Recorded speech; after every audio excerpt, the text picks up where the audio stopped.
হয়, আমি সদৌ অসম কৰ্মচাৰী পৰিষদৰ এই যি নতুন সমিতিয়ে দায়িত্বভাৰ গ্ৰহণ কৰিয়ে প্ৰতিনিধি সভাই যি প্ৰস্তাৱনা দিছিলে সেই প্ৰস্তাৱসমূহ আমি মাননীয় মুখ্যমন্ত্ৰী মহোদয়ক জ্ঞাপন কৰিছিলোঁ আৰু আমাৰ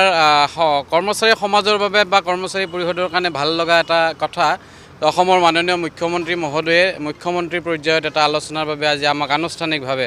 আমন্ত্ৰণ জনাইছিলে আজি 2:30 বজাত আৰু খুব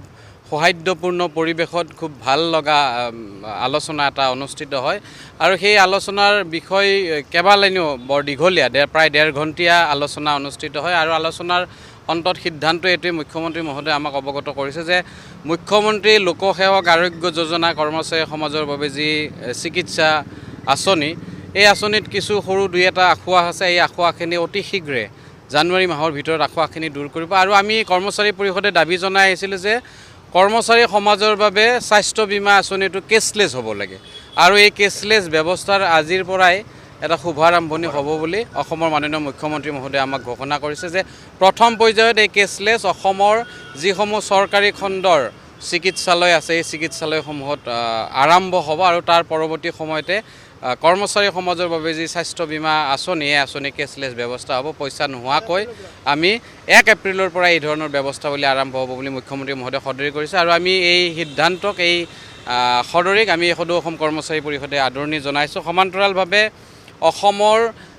13,000 কৰ্মচাৰী ফিক্স পে কেজুৱেল মাষ্টাৰ ৰোলৰ কৰ্মচাৰী আছে যিসকলে এটা ফিক্স দৰমহা পায় তেখেতসকলে ঘৰ ভৰা বানচ নাপায় বা তেখেতসকলে ৰেগুলাৰ নহয় আৰু তেখেতসকলৰ হাউচ ৰেণ্ট যি ঘৰ ভাড়াৰ বানচ এই ঘৰ ভাড়া বানচ আগন্তুক যি বাজেট অধিৱেশন হ'ব এই বাজেট অধিৱেশনতে সিদ্ধান্ত হ'ব নিৰ্ধাৰণ হ'ব আৰু বাজেট অধিৱেশনৰ পিছতে মুখ্যমন্ত্ৰী মহোদয়ে আশ্বাস প্ৰদান কৰিছে যে 1 এপ্ৰিলৰ পৰা কেজুৱেল মাষ্টাৰ ৰোল ফিক্স পেৰ কৰ্মচাৰীসকলে ঘৰ ভাড়াৰ বানচ পাব আৰু চবতকৈ ডাঙৰ এটা ভাল লগা কথা হৈছে যে NPS ব্যৱস্থা OPS হোৱাৰ বাবে যে 2025 চনৰ NPS ব্যৱস্থা আৰম্ভ হোৱাৰ প্ৰাক মুহূৰ্তত যিখিনি কৰ্মচাৰীৰ মানে ৰিক্ৰুইটমেণ্ট প্ৰচিডিউৰটো কমপ্লিট হৈছিলে কেন্দ্ৰীয় চৰকাৰে এখন অফিচ মেমৰেণ্ডাম উলিয়াইছিলে আৰু সেই অফিচ মেমৰেণ্ডামৰ সমান্তৰালভাৱে অসম চৰকাৰেও এখন অফিচ মেমৰেণ্ডাম উলিয়াব আৰু NPS ব্যৱস্থা যেতিয়াৰ পৰা ইন্ট্ৰডিউচ হৈছে তাৰ আগমুহূৰ্তত যিখিনি নিয়োগ সম্পৰ্কীয় ব্যৱস্থা হৈছিলে বা বিজ্ঞাপন হৈছিলে সেই কৰ্মচাৰীসকলে OPS ব্যৱস্থা লাভ কৰিব আৰু মুখ্যমন্ত্ৰী মহোদয়ে আমাক আশ্বাস প্ৰদান কৰিছে যে আগন্তুক মানে চলিত জানুৱাৰী মাহতে এই অফিচ মেমৰেণ্ডাম ওলাব আৰু আমি নথৈ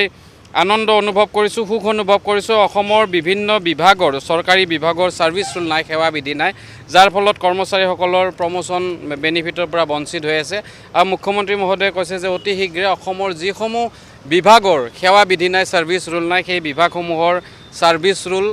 নতুনকৈ সৃষ্টি কৰা হ'ব বুলি আমাক আশ্বাস প্ৰদান কৰিছে আৰু আটাইতকৈ ডাঙৰ সিদ্ধান্ত এটা হৈছে যে যিসমূহ চাকৰিৰ এণ্ট্ৰি কোৱালিফিকেশ্যন গ্ৰেজুৱেট স্নাতক আৰু সেই স্নাতক এণ্ট্ৰি কোৱালিফিকেশ্যনৰ চাকৰিসমূহৰ দৰমহা কিন্তু স্নাতক নহয় আৰু মুখ্যমন্ত্ৰী মহোদয়ে আমাক আশ্বাস প্ৰদান কৰিছে আৰু আজিৰ এই আলোচনাতে সিদ্ধান্ত হৈছে যে আগন্তুক দিনত অতি শীঘ্ৰে আমাৰ যি বাজেট অধিৱেশন এই বাজেট অধিৱেশনৰ পিছতে এই কথা কাৰ্যকৰী হ'ব যে যিসমূহৰ এণ্ট্ৰি কোৱালিফিকেশ্যন গ্ৰেজুৱেট স্নাতক সেই পদবীসমূহত স্নাতক পৰ্যায়ৰ দৰমহা বা স্নাতক গ্ৰেজুৱেট স্কেলৰ দৰমহা প্ৰদান কৰা হ'ব আৰু খুব সৌহাৰ্দ্যপূৰ্ণ আলোচনা আমি আশাবাদী যে এই ভোগালী বিহুৰ প্ৰাক মুহূৰ্তত অসমৰ কৰ্মচাৰী সমাজৰ বাবে এটা ভাল উপহাৰ হিচাপে আমি লাভ কৰিবলৈ সক্ষম হ'ম বুলি আমি আশাবাদী হয় আৰু এটা বিষয় যে যোৱাকালি অসমৰ চৰকাৰৰ যি কেবিনেটত সিদ্ধান্ত হৈছে যে যিসমূহ আঁসোৱা বা ভেৰিফিকেশ্যনৰ কাৰণে প্ৰভিন্সিয়েলাইজ নোহোৱা স্কুলসমূহ আছে এই স্কুলসমূহক প্ৰভিন্সিয়েলাইজ কৰাৰ যি ব্যৱস্থা বুলি ইয়াত আৰম্ভ কৰিছে কালি কেবিনেটত সিদ্ধান্ত হৈছে এই সিদ্ধান্তকো আমি সদৌ অসম কৰ্মচাৰী পৰিষদে স্বাগতম জনাইছোঁ আদৰণি জনাইছোঁ বিশেষ গুৰুত্ব আহিছে যে মাষ্টাৰ ৱৰ্ক চাৰ্জ ফিক্স পেৰ যিখিনি এমপ্লয় সেই এমপ্লয়খিনি আমাৰ মুখ্যমন্ত্ৰী লোকসেৱক আৰোগ্য যোজনাত তেওঁলোকৰ অন্তৰ্ভুক্তি নাছিলে সেইখিনিকো সেই সুবিধা প্ৰদান কৰা হ'ব আৰু আমাৰ কেছলেছ হোৱাৰ লগে লগে আমাক এইটো ব্যক্তিগতভাৱে প্ৰত্যেকজন এমপ্লয়ক কাৰ্ড প্ৰদান কৰিব ইয়াৰ উপৰি এটা ডাঙৰ কথা আজি হৈছে কি যে আমাৰ শিক্ষক ৰিলেটেড বিভিন্ন বিষয় আছিলে এই গোটেই বিষয়খিনি আগন্তুক ফেব্ৰুৱাৰী আৰু মাৰ্চৰ প্ৰথম সপ্তাহৰ ভাগতেই বিভাগীয়ভাৱে আলোচনাৰ জৰিয়তে এই গোটেই সমস্যাখিনি আৰ্ণ লিভ বা আমাৰ যিবিলাক একত্ৰিত বিদ্যালয় আছে এই বিদ্যালয়সমূহৰ পোষ্টবিলাক আপগ্ৰেড কৰা, এই গোটেই কথাবিলাকেই আলোচনাৰ মাজেৰে সমাধানৰ কৰিব বুলি কৈছে। আপোন ঘৰত এটা কথা আছিল, আপোনালোকে জানে যে আগতে এইটো 15 লাখ আছিলে, তাৰপিছত 30 লাখ কৰিলে অসম চৰকাৰে। সেই যিসকলে 15 লাখ টকা পাইছে তেওঁলোককো এই 30 লাখ টকা পোৱাৰ ব্যৱস্থাটো কৰি দিব বুলি আজি মুখ্যমন্ত্ৰী মহোদয়ে আমাৰ ওচৰত সদৰি কৰে। গতিকে মুখ্যতঃ এই গোটেই কথাখিনি আমাৰ আলোচনা বিলোচনা যথেষ্ট পৰিমাণে আজি সুখদায়ক আছিল, ভাল আছিল আৰু সৌহাৰ্দ্যপূৰ্ণ আছিল। গতিকে আমি অসম চৰকাৰক, মাননীয় মুখ্যমন্ত্ৰী মহোদয়ক আমি আদৰণি জনাইছোঁ আজি আমাৰ এই সৌহাৰ্দ্যপূৰ্ণ আলোচনাৰ কাৰণে। আৰু লগে লগে আমি চৰকাৰক আজি আমাৰ আগন্তুক ভোগালী বিহুৰো শুভেচ্ছা জ্ঞাপন কৰিছোঁ।